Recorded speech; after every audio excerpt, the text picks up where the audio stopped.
మండలంలో కేవలం ఒకే ఒక్క ప్రాంతంలో పాతాళం నుంచి ఉన్నటువంటి గంగ ఆ సంక్రాంతి రోజునే బయటికి వస్తుంది. ఎక్కడండి? షిమోగా, శివమొగ్గ అంటారు దాన్ని. కర్ణాటక.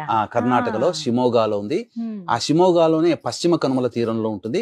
గంగాధరేశ్వర దేవాలయం అని అంటారు. ఆ పైన కొండకు వెళ్ళిన తర్వాత అది 4 దిక్కుల 4 రూపాయలు, ఒకవైపు నంది పడుకున్నట్టుగా, ఒకవైపు వినాయకుడిగా, ఇలా ఈ విధమైన 4 రూపాయలు, ఒక ఈశ్వరుడు ఉన్నట్టుగా లింగాకారంగా ఇలా కనిపిస్తుంటుంది.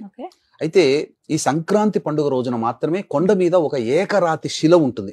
ఆ శిలలో ఆ పైన పాత్రలాగా ఉంటుందమ్మా. ఈ మకర సంక్రమణ పుణ్యకాలం ప్రవేశించిన తర్వాత కొద్ది కాలంలో మాత్రమే ఒక 40 ఔన్సుల యొక్క నీరు బయటకు వస్తుంది.